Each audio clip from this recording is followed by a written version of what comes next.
Привет everybody! Today we're going to be looking at average salaries, and we're going to try and figure out if those are actually good indicators of what people make in the given area.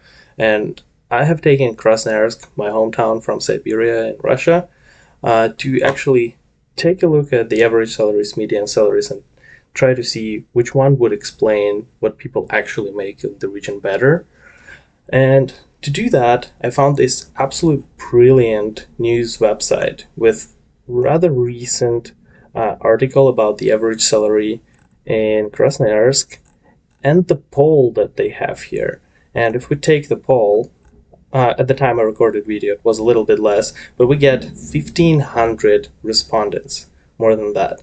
So that would be a very good estimation for our budgets of how many people make how much and whether or not we can actually arrive at the 49,000.4 that they claim in the article would be the average salary.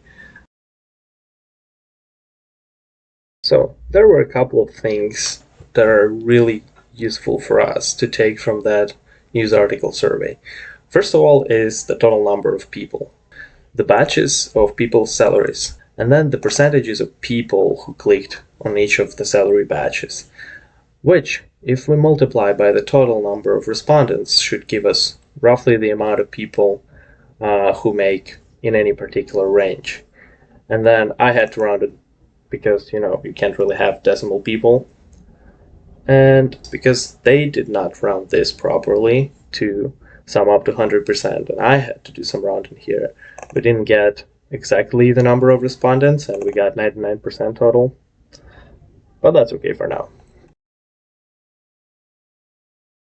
So what we're going to do is use Python's package random with the function random range and going to generate random integers in a given range for each of those salary batches. And the amount of those random range integers for each of the batch will correspond to the amount of people in the batch that we got previously. And if I do this for every batch, add them all up in one big list of numbers, and plot it as a histogram, this is what we get. Now that we've created a list of our pseudo salaries with all the assumptions in it, we can go ahead and calculate mean and median for it. So mean, it's very simple, it's just the average. So you sum all the numbers and divide by the count of those numbers. So say you had 12 numbers, sum them all up, divide by 12, that's your mean. Median looks at the central number differently. The idea here is you take a list of numbers and you sort it from lowest to highest, say, right? And then the middle point there, so say you had a list of 5 numbers, the third one is your median. And then if you had a list of 6 numbers, you're gonna have to take 2 central numbers and divide them by 2. So in a sense, have an average of those 2 numbers in the center. So for a list of 6 numbers, your median would be the third and fourth number added together and divided by 2. So to test this theory, I just wrote a couple of functions real quick. For mean, I take a sum of the list of numbers you pass to it, and then divide by the length of that list, so the count of all the numbers in it. For median, you first sort the list, and then if it's an even number, you take 2 central numbers and divide by 2. If it is an odd, you just take that middle number. And I compared my mean to the NumPy mean and my median to the NumPy median, and the numbers are basically the same. The piece of theory we're going to use today is IQR, or the interquartile range. And what it is the 50% of your data. So here is our median, or how they call it here on the picture, medium. And then this is the very central number of our, or very central 2 numbers of all of our values in the list. And then if we take first half of it and find median again, we're gonna have a Q1, or the number right at 25% of our sorted list. The same, we're gonna have a Q3 if we do that for the second half of all these values. And then to find the difference between the 75 percentile and 25th percentile, you just have to take Q3 minus Q1, and between these two values is where the 50% of your values are. To find the minimum from this, you have to subtract 1.5 multiplied by IQR, so this range, from Q1. To find the maximum, you do the opposite. You add 1.5 multiplied by IQR to the Q3. And you may wonder, why do you need such an ugly way to find a minimum and a maximum of a list if you can just literally find a minimum and a maximum?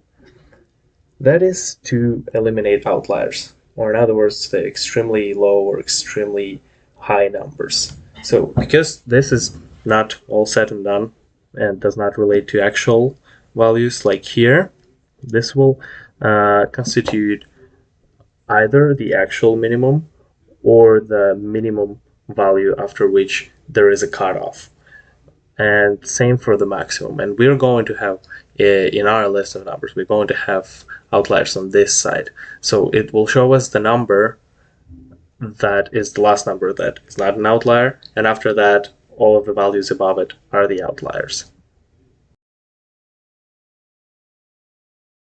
So now we have our data actually plotted, so we can visually see what's up there and how it's distributed.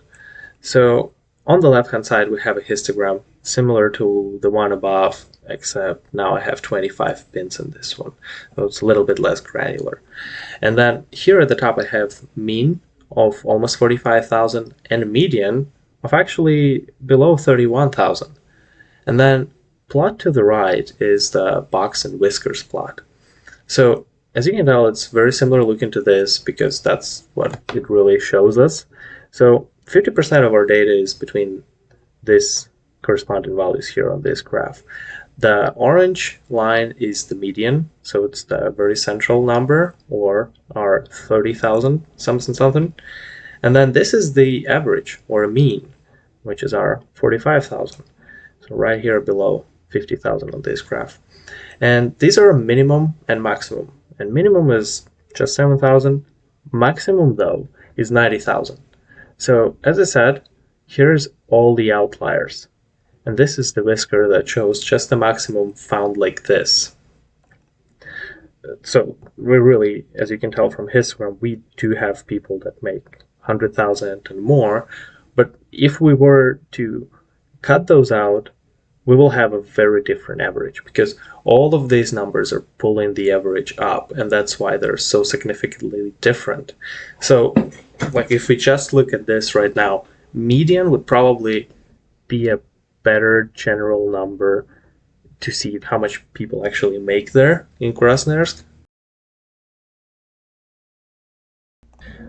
Though this is just my opinion that median explains what an actual common person makes there in my hometown, I went ahead and found the salary of the governor of the Krasnoyarsk province, where Krasnoyarsk is, and it's 22.5 mil on his tax form. So if you divide that by 12, you're going to get his monthly salary. And if I add this to the list and replot our Box and Whiskers, he single-handedly, keep in mind, we had over 1,500 pseudo-respondents there. He single-handedly increased it by more than 1,000. So our mean, he drew it almost actually to 46,000, while the mean barely increased. It's like 10. And all the rest the same, by the way. So how it looks here on the graph is, here's our Mr. Rus, here's everybody else.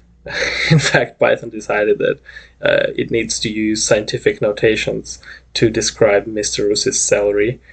So that's how average is easily manipulated by very high values, and that's why you really need to clean your data from the outliers. And a lot of the government agencies actually post median salaries in your cities, so you might as well look at those as the better general number for the population you live in. If you watched this far into the video, thank you very much. Apparently the watch time is all that matters to YouTube.